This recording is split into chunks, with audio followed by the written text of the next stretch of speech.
And what's interesting for me is I think I have a double helping of what a lot of us have, right? Because I think I have a double helping of post-colonial guilt. A lot of us have post-colonial guilt, right? I was born in this country. I've lived here my entire life. That makes me 100% British, in spite of what you might have read in some Vote Leave campaign literature, right? I'm 100% British. That means I've grown up benefiting from things we nicked from other countries. We built our country's infrastructure off the back of ill-gotten gains. The least we could do is say sorry every so often, as far as I'm concerned. But here's what's interesting. I'm the first generation of my family to be born in Britain. All the rest of them were born in India. That means I've been benefiting from stuff that was nicked from people I'm related to. That's messed up to know that you've lived your life basically like this. So sorry, great-grandma, but I'm making it rain! I know you had a hard life, but I've got DuckTales money, right? Because... Very strong uptake. Unusually strong uptake for the DuckTales reference.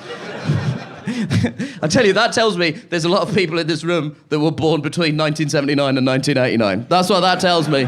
Millennials. There they are. Yeah. What we lack in chances of ever owning property, we make up for in understanding references to cartoons.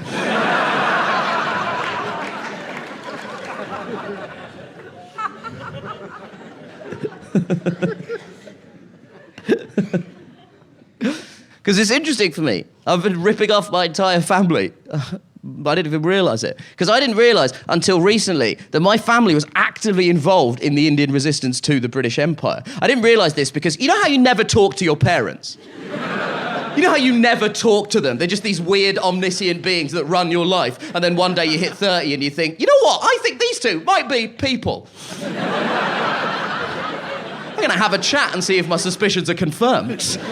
It was only recently that I bothered to ask my dad about our family history, and I found out some amazing stuff. It turns out my great-great-uncle was shot in the back 5 times by British troops because he was an Indian independence fighter. After India obtained independence, he retired on a full military pension. And when I found that out, I was like, man, that is absolutely incredible. It's so easy to identify injustice and then do nothing about it. We all do that constantly. Arguably, I have monetized that. And you have enabled it before you get a little judgy. But I thought that was so incredible. Imagine identifying injustice and instead of just sitting there and writing a nice tweet about it, actually going out and putting your body on the line in defense of an ideal. That requires a kind of courage I simply cannot relate to.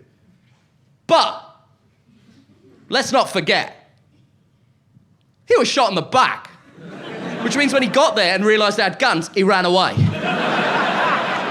And that is my dream gesture. Principled, but sensible. I love that. Oh yeah, Britain, what do you got? Guns, bye!